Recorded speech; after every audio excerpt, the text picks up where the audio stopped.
Hey, everybody, welcome to episode 10 of One Bottle Each. Thank you for tuning in.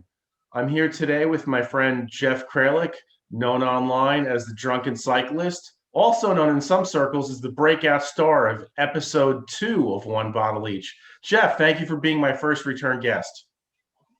Well, it's my pleasure. Last time was a lot of fun. Drank a couple really great wines, and hopefully that'll be the outcome again. So let's see. We'll see.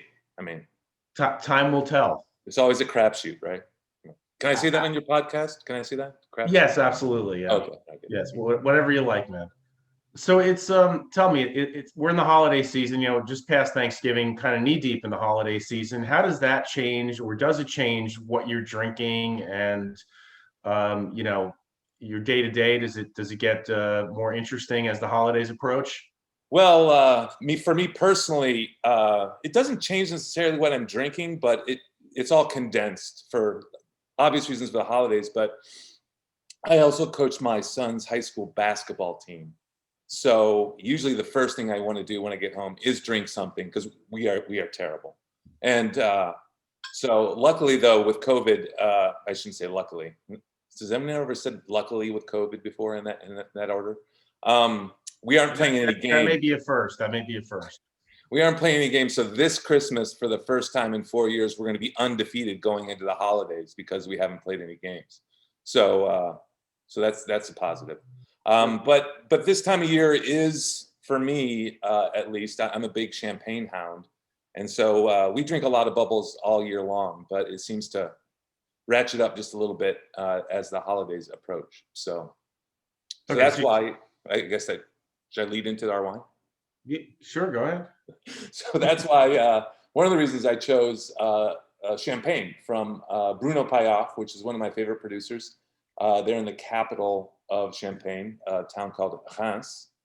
And but I haven't started this because I wanted to go through the whole process of opening a bottle of champagne, which I learned from my French parents. I studied in France, and I lead bike tours. Or I used to lead bike tours over there. But one French guy told me once that the sound of a bottle, that it's actually really rude to pop the champagne cork, that it just sounds like a contented French woman. I'll leave it up to your imagination what that means, but when you open it. So there's also 6, 1, 2, 3, 4, 5, 6, always 6 and a little bit of a turn to get the thing off. And then you want to turn the bottle and just ease that sucker out, fight it all the way. And that should not make much of a noise.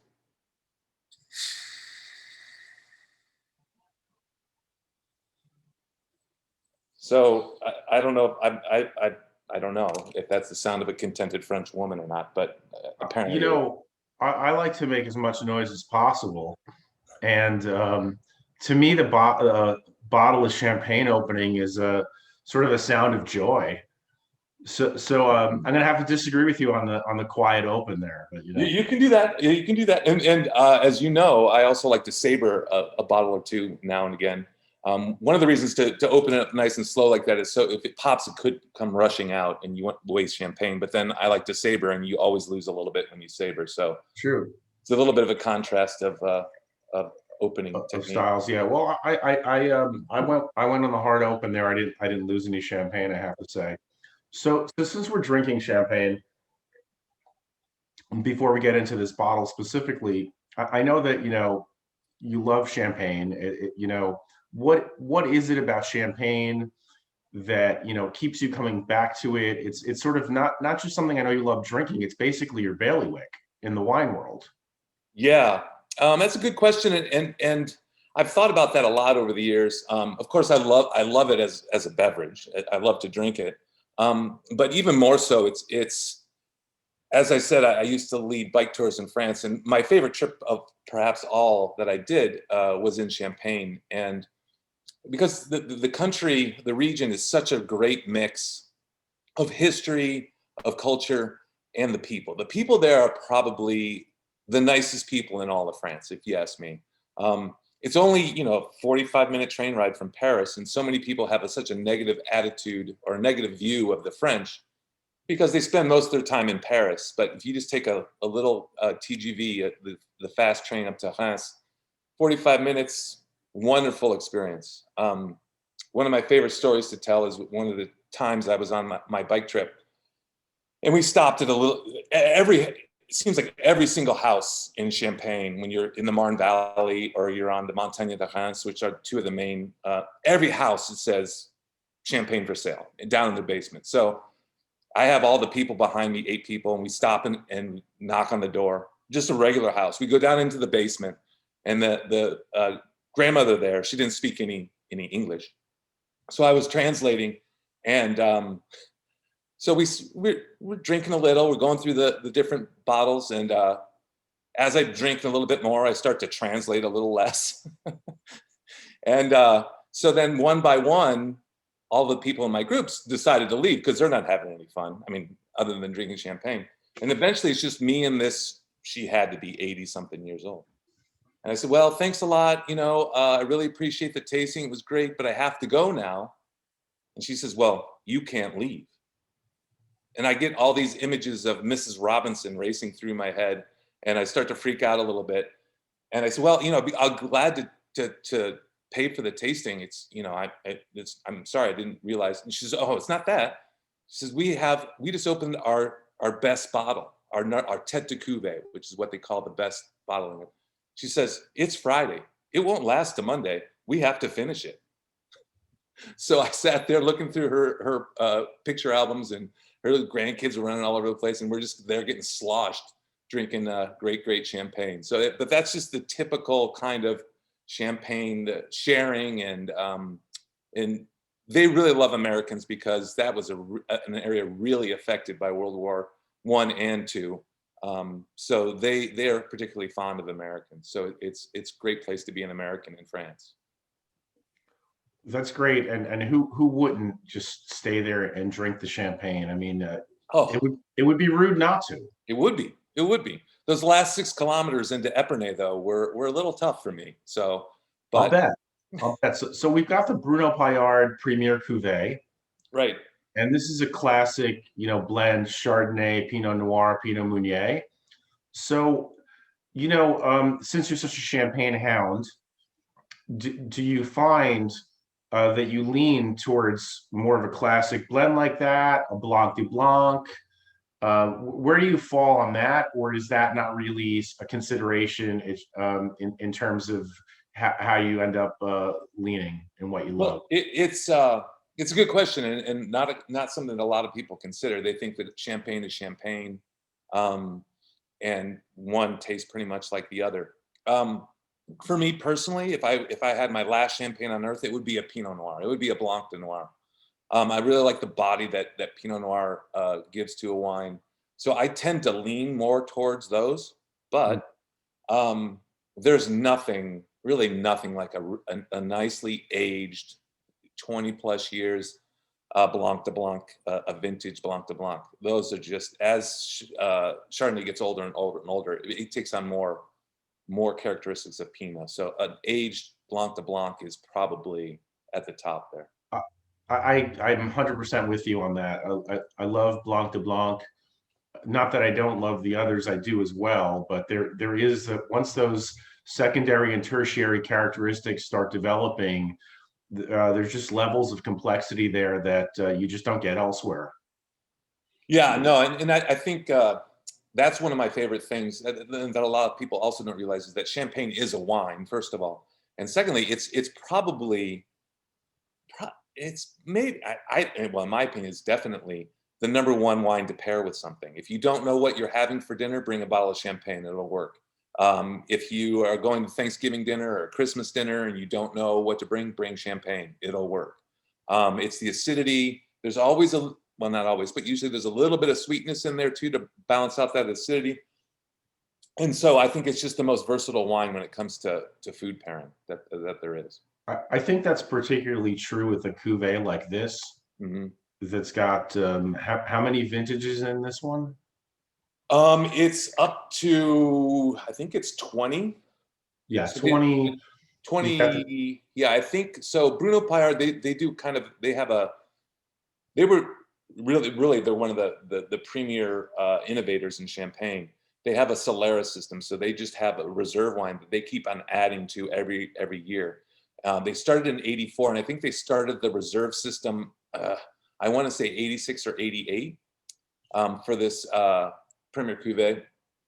So they just have a blend of 20 different vintages, or 24, I guess, or so now, that they pull from. Of course, there's a dominant year that goes into the champagne from that year, but then they use the reserve wine to round it out and bring it more to the house style. Wine that you open simply for your own personal enjoyment, not samples you receive to taste. What percentage of wine that you just decide to pop for dinner is champagne or sparkling wine of some sort, vis-a-vis everything else? It's got to be 50% to 3/4 champagne. Yeah. I love Pinot. We were talking about that before we started recording. I'm a big Pinot guy too, which is perhaps why I lean towards that style of champagne. But yeah, it's not even close. If it's, late night and we're watching a movie and we want a bottle of wine, it's going to be a champagne. If it's certainly when we are cooking on the weekends and before our in-laws come over, hope they don't watch this, we break out the champagne before they come. And then we break out the less expensive stuff when they show up. You pre-game with the champagne. A little bit, yeah, a little bit. So so Bruno Paillard, I mean, they're absolutely, as I was saying, absolutely wonderful people. It was founded by Bruno Paillard. I've never met him. He's still around, but it's run by his lovely daughter, Alice Paillard. She took over, I want to say in 2007, 2017, something like that, just recently. But they're innovators. One of the really cool things about them is they put the disgorgement date on every bottle, and they've been doing that since, I think, 1984. One of the first, I think the first in Champagne to do that on the non-vintage bottles. So you can tell how relatively old or new a bottle is. I think it seems like a pretty obvious thing to do, but Bruno was the first to do it. So really an innovative, wonderful people. I love them to death. So it was a natural to bring on to the show, the first show with a return guest. You thought we should have champagne, and I'm glad that you picked it. I've had this one. Not nearly as much as you, I'm sure, but I have had this quite a few times over the years.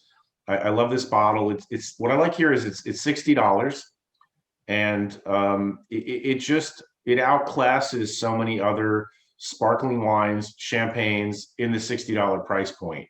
There's a lot of bang for the buck here. Again, I know $60 not Tuesday night with pizza drinking for everybody, but if you're going to spend in that range, spend on something where you're really going to get a level of complexity and a level of elegance. And for me, this gives you that. Yeah, I just think, I mean, there are a lot of champagnes out there, and there are a lot of, saying mediocre is a loaded word, but in the $30 price range, there's some really, really nice champagnes. I'm not going to say that there aren't. And that's kind of where champagne starts, is around 30, maybe 35 now with the current economic climate. But I think you're right. Just bumping up just a little bit more, I think you get a wine of much more complexity, much more interesting, and it continues to change over the course of the bottle, from being refrigerator cold to coming closer to room temperature. There's so many different nuances that you go through, and I think that's a testament to the winemaking at Bruno Paillard. I think they really, really. And another interesting tidbit about Bruno Paillard, some of this wine, it's about 10 to 20%, I think, is aged in oak, neutral oak, which is the way that all champagnes used to be aged. But with the advent of stainless steel, most have, I would say it's probably 95% of champagne doesn't see any oak at all. So it's nice to have that kind of autolytic kind of component to it that the oak barrels bring out. So yeah, it's such a lovely wine. And, one of the things I love about wine, and I'm sure you're the same, is when you open a bottle, I'm sure we're going to talk about that with our next wine too. You can't help but think about the people who are behind the wine. It's not like really any other product that I can think of that is both a moment in time as well as represents a whole host of people who helped to bring it together, many of whom it's easy to know them. So it's really, and the Paillards are, well, at least I haven't met Bruno, but just one of the best people I've ever met. So, well, let's move over. We'll get back on the airplane and head out to California to Russian River Valley, ACORN, Axiom Syrah 2016, Alegria Vineyards. So, when we did our first, is that how you say it? Alegria? yes. Because I always pronounce it Alegria. So I'm glad I didn't say that in front of them. Okay, but anyway, sorry. There you go. So when we recorded our first episode together a couple months back, and I knew that you'd come back at some point. It was in my mind at that point that I wanted us to taste an ACORN wine. You mentioned people and Bill and Betsy Nachbauer who own this property and farm it and make the wine are the salt of the earth. Some of my favorite people in the wine business who I'm happy to call my friends. And I really enjoy what they do. Everything, for those not familiar, everything they do over at ACORN are field blends. Some of the vineyards are true, old world field blends that have been there for a very long time. Some of the property they've planted themselves. This is a blend of 98% Syrah and 2% Viognier. I believe it is 5 different clones of Syrah. It's a $48 wine from their property.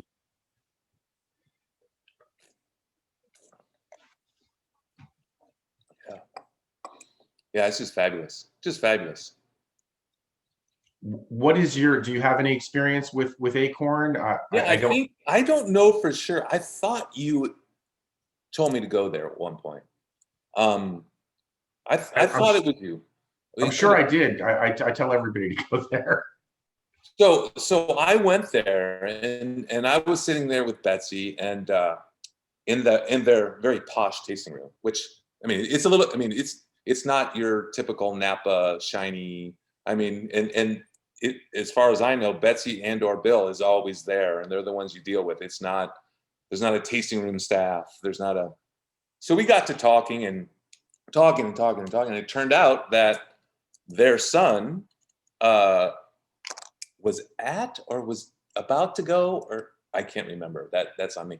Went to my alma mater.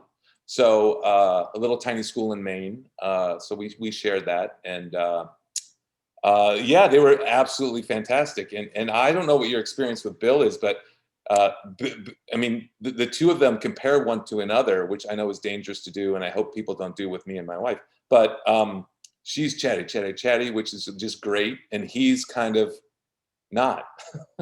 So it's really a contrast in styles. At least that's what my experience was. Yeah, no, Bill's a bit more reserved at first, but then if you sit with him, over a meal, it's still not as chatty as Betsy, but I love them both to death. They're both so great. They're fantastic, just fantastic.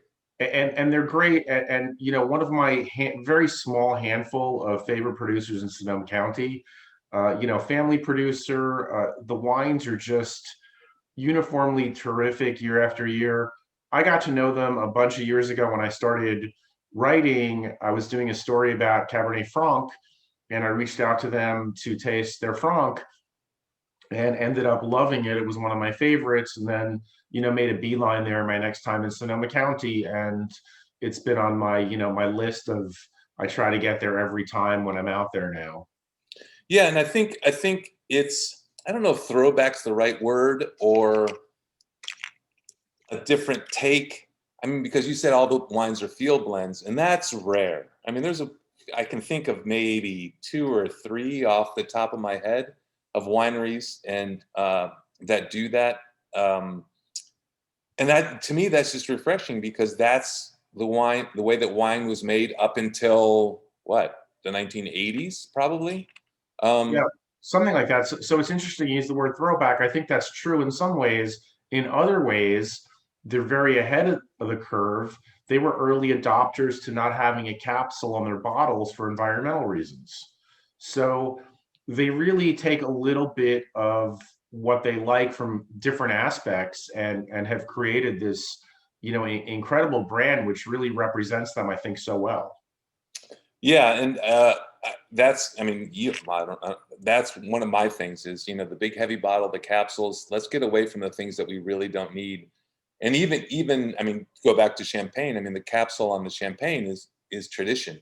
It serves absolutely no, well, it used to serve a purpose, but it no longer serves that purpose with modern winemaking techniques. But no, I'd love to see that. I mean, and as you know, the capsule used to serve a purpose too, but it was to keep the rodents off your corks. But if you have rodents eating your cork these days, you have a bigger problem than the capsule on your wine.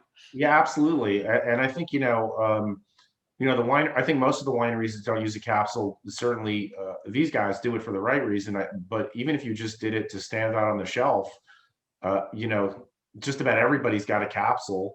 So if you don't have a capsule, you're even going to stand out on the shelf. It's just an extra little bonus. Right. So like do the right thing and stand out. Or do the right thing, stand out, and save money. Well, there's that as well. Right.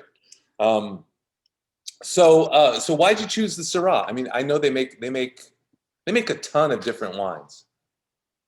They do. So why did you choose the Syrah over any of your other?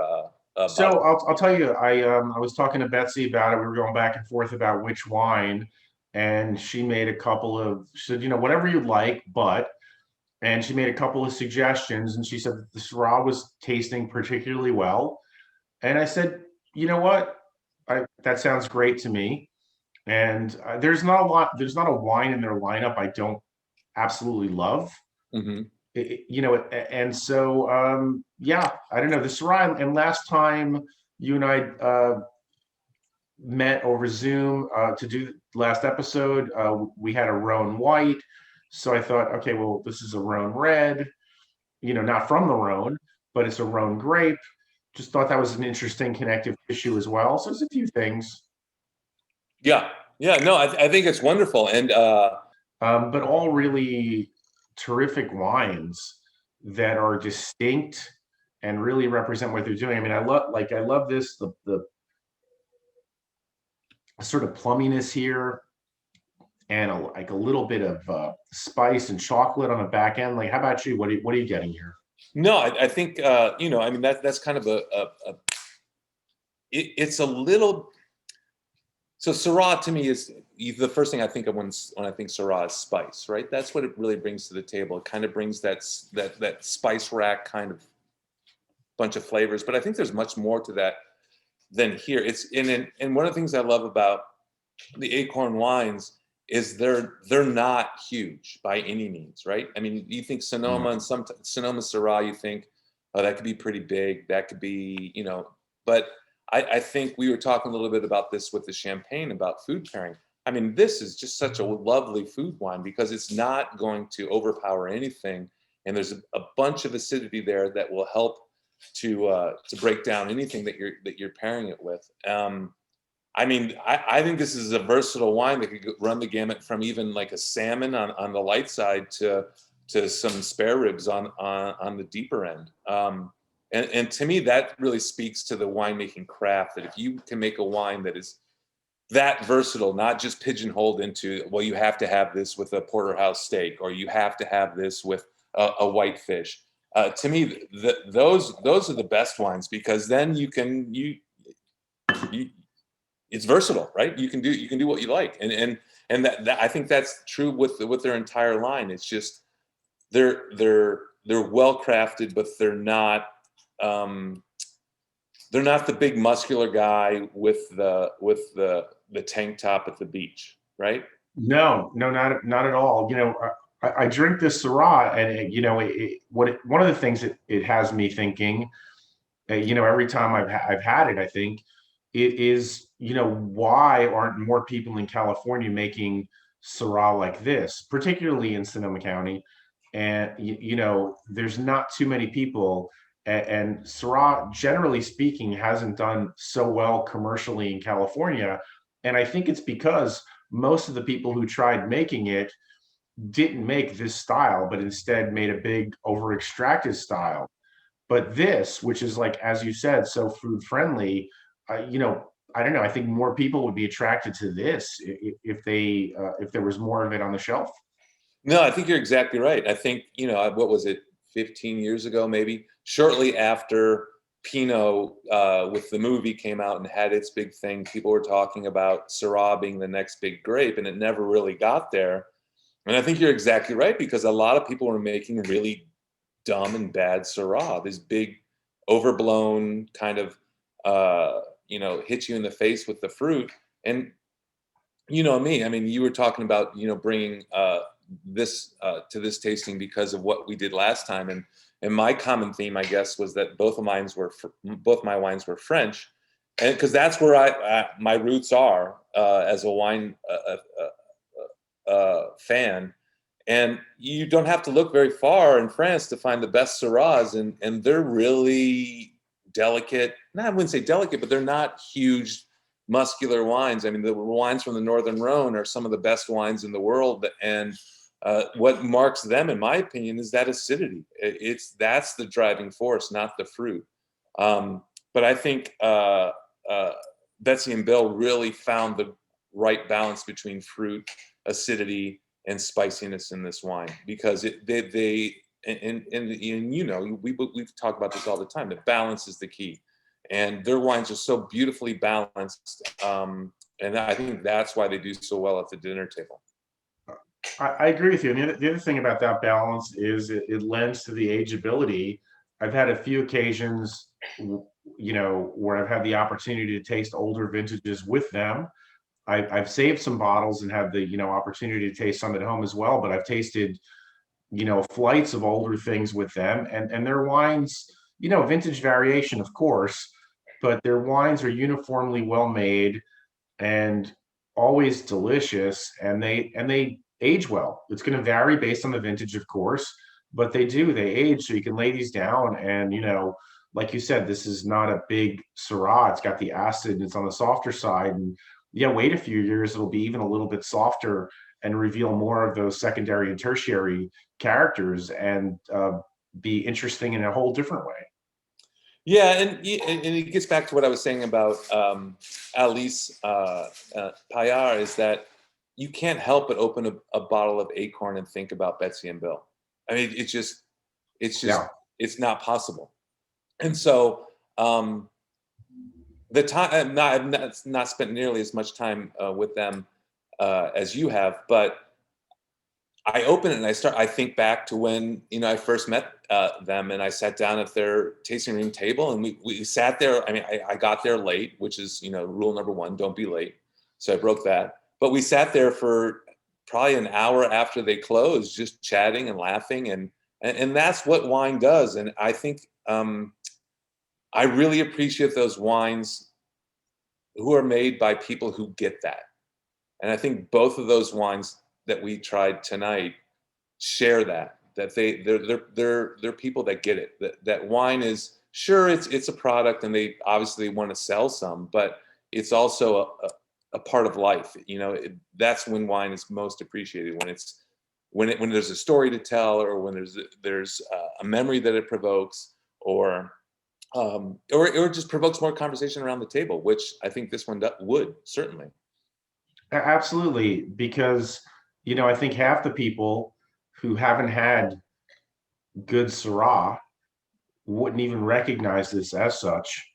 If their only experience is, let's say, over extracted Australian Shiraz, which we saw tons of on our shelves for a long time. Not that there's not good Australian Shiraz, but we saw so much of that. If that's really all they knew, or the ones that were made in California at some point that just were also over extracted, they wouldn't recognize it as Syrah. So they'd be like, "Oh, whoa, this is Syrah. I really like this. I didn't know Syrah could be like this." I should mention that I don't think I did. This is a $48 retail price on this wine. There's, I think, 280 cases of it that were made. they don't make a ton of wine. I think they make somewhere under 5,000 cases total in that neighborhood. All beautiful. Yeah, they're fantastic. Jeff, I just want to thank you again for being here. Episode 10, double digits. You were here for episode 2. I appreciate you being my first return guest. Salud, my friend. Cheers, buddy. And we will do this again before too long.